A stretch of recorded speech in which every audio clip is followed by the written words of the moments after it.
अस्सलाम वालेकुम, welcome back to my vlog from Ajman. आज का व्लॉग हम लोग स्टार्ट कर रहे थर्सडे इवनिंग से और हस्बैंड की फरमाइश थी पाया खाने की। तो क़ुरबानी में जो हम लोग को पाया था हमारे बकरे का, तो उसको हम लोग 2 हाफ़ कर लिए और 1 हाफ़ हम लोग अभी बनाने वाले हैं। और अभी जो हम लोग पाया बना रहे हैं वो साउथ इंडियन स्टाइल में है। ये मेरी सास हमको सिखाई थी इस तरह से बनाना। जनरली हम लोग जो पाया ख़रीदते हैं इंडिया में वो भुना हुआ आता है, पर यहाँ पे भुना हुआ पाया नहीं मिलता है। वो लोग स्किन को पील करके फिर हम लोग को देते हैं। तो ये मेरा फ़र्स्ट टाइम एक्सपीरियंस था इस टाइप का पाया बनाने का। इसलिए हम पाया को क्या किए, एक एक पीस को घर पे ही हल्का सा आग में भून लिए ताकि उसमें जो भी थोड़ा बहुत बाल लगा हो या कुछ भी गंदगी हो तो अच्छे से धुल के निकल जाए। जब सारा पाया भुन गया तो उसको अच्छे से धो लिए और उसको इस तरह लायक बना लिए कि वो अब हम लोग उसको पका सकें।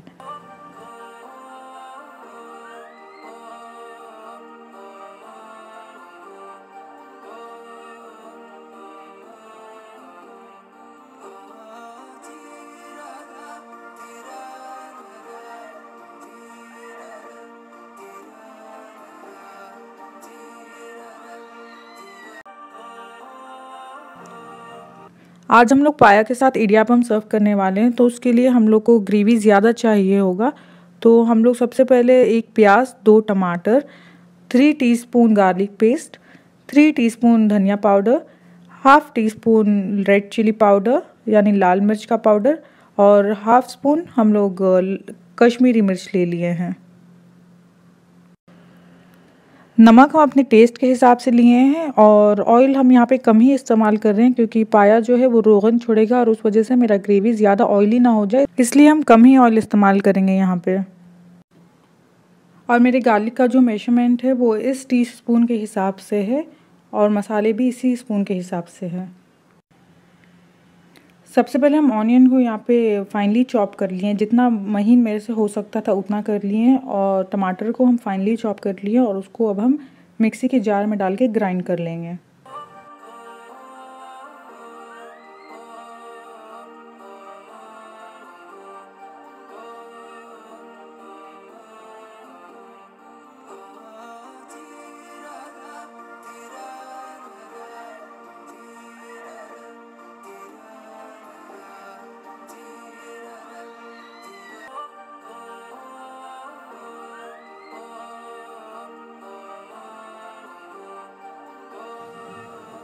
मटन की कोई भी डिश बनाने के लिए हम कुकर का इस्तेमाल करते हैं क्योंकि उसी में आधा घंटा या 45 मिनट्स हो जाता है मटन को पकने में। अगर आप उसको ओपन पॉट या फिर कढ़ाई में करेंगे तो उसको ऑलमोस्ट 1.5 आवर या 2 घंटा भी लग सकता है पकने में।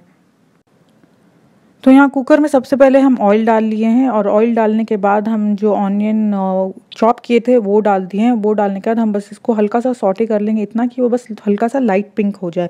इसको ज़्यादा पकाना या ब्राउन करने की ज़रूरत नहीं पड़ती है। और प्याज का प्रोसेस जल्दी सॉटे करने के लिए हम यहाँ पे थोड़ा सा नमक डाल दिए हैं ताकि वो जल्दी जल्दी पिंक हो जाए। नमक डालने के बाद इसको कंटिन्यूसली हम मिला ही रहे थे, नहीं तो ये नीचे से जल सकता था। और जब ये लाइट पिंक हो गया तो इसमें हम लोग गार्लिक पेस्ट डाल दिए और गार्लिक पेस्ट डालने के बाद इसको खूब अच्छी तरह से भून लिए। और भूनते वक्त हमको यहाँ पे थोड़ा सा पानी डालने का ज़रूरत महसूस हुआ, तो हम यहाँ पे थोड़ा सा पानी डाल दिए ताकि गार्लिक का जो कच्चापन है वो चले जाए और ये अच्छी तरह से भुन जाए। हम ऑयल कम यूज़ किए इस वजह से हमको पानी डालना पड़ा। अगर हम ऑयल ज़्यादा डालते तो हमको पानी डालने की ज़रूरत नहीं पड़ती, तो वो उसी ऑयल में अच्छे से भुन जाता। और जब यहाँ पे गार्लिक अच्छी तरह से पक रहा है और पकने के बाद जब वो ऑयल छोड़ देगा तो हम लोग को पता चल जाएगा कि ये अच्छे से पक गया है। और उसके बाद हम लोग यहाँ पे अपना मसाला डाल देंगे, जैसे कि धनिया पाउडर, लाल मिर्च पाउडर, कश्मीरी मिर्च। सारा मसाला डाल के उसको भी हम लोग को खूब अच्छी तरह से पका लेना है। और जैसे कि ऑयल कम था तो हमको यहाँ पे भी पानी डाल के इसको भूनने की ज़रूरत पड़ी है ताकि ये अच्छी तरह से पक जाए।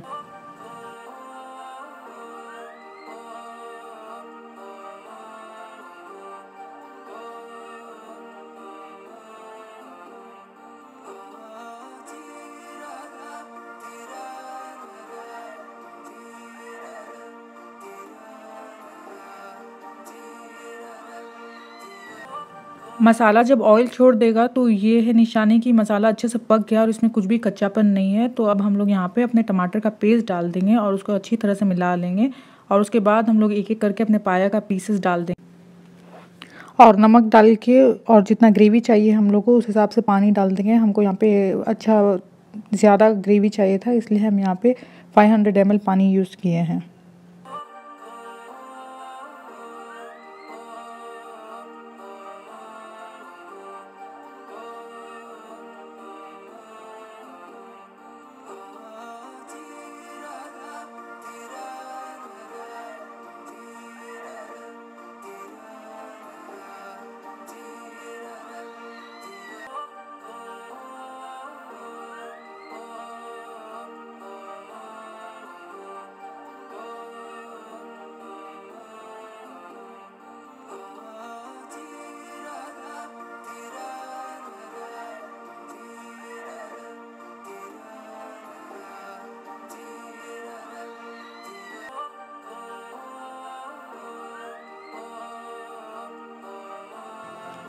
कुकर बंद करके अब हम लोग पाया को पकने के लिए छोड़ देंगे।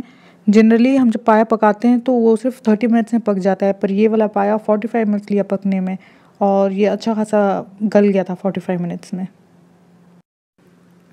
सर्व करने से पहले हम यहाँ पे इसमें थोड़ा सा धनिया पत्ती डाल के एक विसिल लगा दिए थे, और फिर हमारा पाया हो गया था तैयार।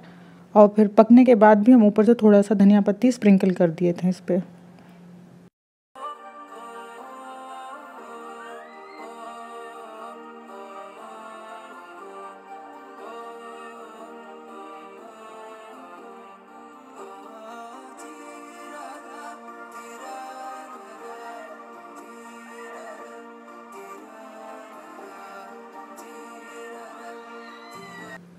हस्बैंड ऑफिस से वापस आते वक्त इडियापम का पैकेट लेके आ गए थे। ये रेडी टू यूज़ इडियापम है। इसको बस हम माइक्रोवेव में 5 मिनट के लिए स्टीम कर दिए थे और हमारा इडियापम तैयार हो गया था पाया के साथ खाने के लिए। ये जनरली सारे सुपरमार्केट्स में नहीं होता है। इसको ख़रीदने के हम लोग यूजुअली इंडियन सुपरमार्केट से जाते हैं, वहाँ से लेके आते हैं।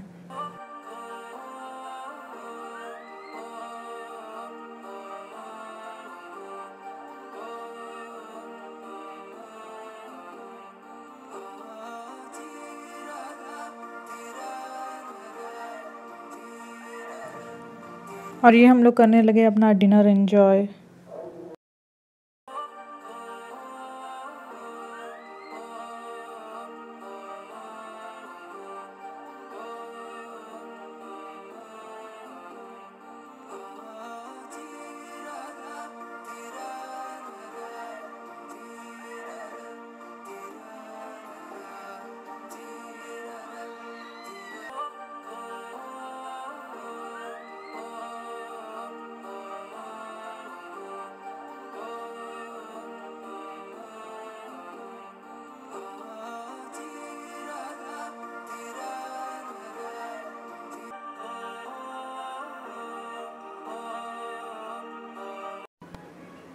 यहाँ आज है फ्राइडे एंड आज हम जल्दी उठ गए थे। ज़ारा जो है अभी तक सो ही रही थी, वो इसलिए क्योंकि हमको कुछ ग्रोसरी शॉपिंग करनी थी। लास्ट वीक भी बकरीद की वजह से बिल्कुल कुछ ख़रीद नहीं पाए थे, घर पे कुछ भी नहीं बचा था सिवाय आलू के, तो इस वीक निकलना ही था ख़रीदने के लिए।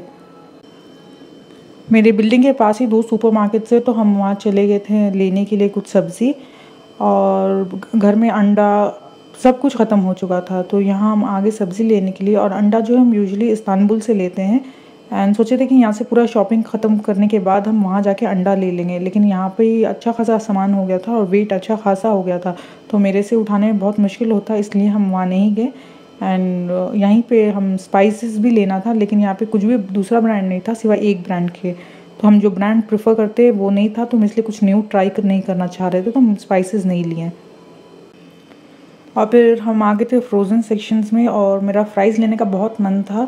ये 1 केजी का ही पैक था, लेकिन फिर भी मेरे फ्रीज़र में बिल्कुल जगह नहीं था, मीट भर के पड़ा है फ्रीज़र में, तो हम नहीं लिए fries. And then frozen paratha था, ये मेरा लेने का बहुत मन था क्योंकि मैं ये आज तक कभी ट्राई नहीं किए हैं, तो मेरा दिल था कि इस बार ट्राई करके देखते हैं कि फ्रोज़न पराठा होता कैसा है, तो ये हम ख़रीद लिए। एंड कुछ चॉकलेट्स देखना था क्योंकि घर पे चॉकलेट्स ख़त्म होने वाला है, लेकिन हमको कुछ समझ में आया नहीं, तो हम चॉकलेट नहीं ख़रीदे, बस ऐसे ही चेक करके बस आ गए।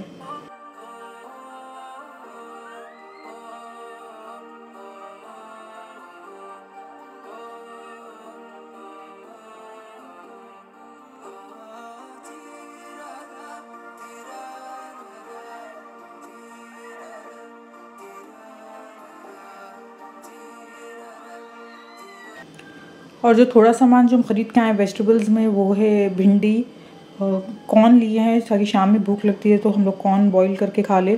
फ्रोज़न भी था पर हम लोग फ्रोज़न प्रेफर नहीं करते, हम लोग फ्रेश ले लिए। बिरयानी के साथ रायता बनाने के लिए दही भी ख़त्म हो गया था तो दही ले लिए, एंड साथ में सैलेड के लिए cucumber, carrot end of course frozen paratha. ये बहुत दिन से ट्राई करना था तो फाइनली आज ले लिए। और घर पे आटा ख़त्म होने वाला था तो आटा भी पहले से ही स्टॉक कर लिया ताकि प्रॉब्लम ना हो। एंड देन इसके अलावा गार्लिक लिए हैं क्योंकि घर पे इस बार बकरा का गोश्त पकने के लिए बहुत गार्लिक की ज़रूरत पड़ रही है तो वो ले लिए हैं। साथ में टमाटर है। इसके अलावा और बहुत सारा सामान लेना था जैसे कि अंडा, दूध, स्पाइसेस और ऐसी छोटी छोटी बहुत स्नैक्स की चीज़ लेना था, लेकिन सोचे लंच के बाद बाहर हम लोग जाएंगे फिर से।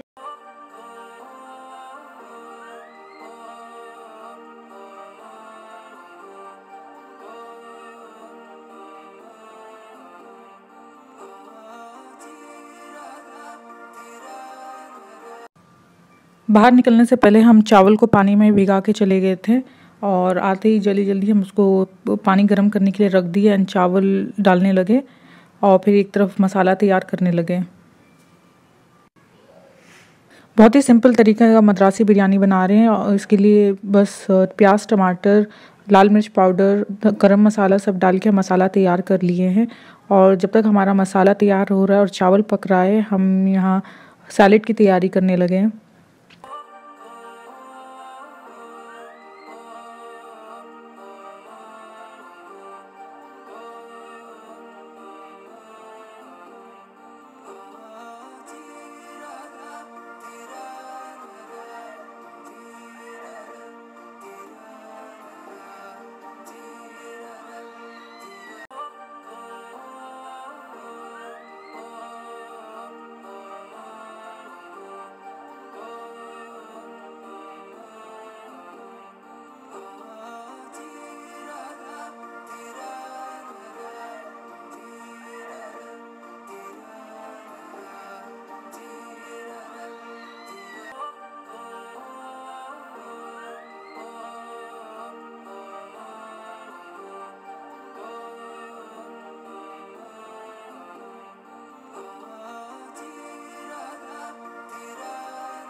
सैलेड के साथ साथ हमारा चावल भी तैयार हो गया और इसको हम लोग छान लिए हैं और छानने के लिए हम यहाँ पे चिब्बी का यूज़ कर रहे हैं।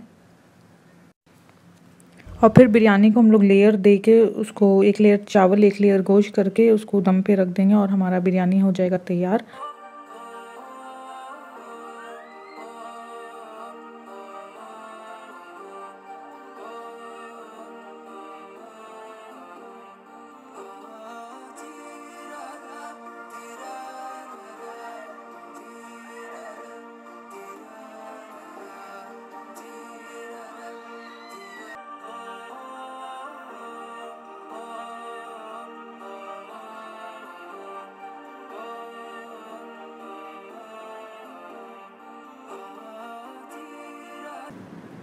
आज मीठा में कुछ नहीं बन रहा है क्योंकि हमारे घर पे टिन का रसगुल्ला था रखा हुआ तो आज वही सर्व हो जाएगा लंच में। ये लंच हो गया हमारा तैयार और इसी के साथ हम अपना वीडियो कर रहे हैं end. Till then take care, Allah हाफिज़।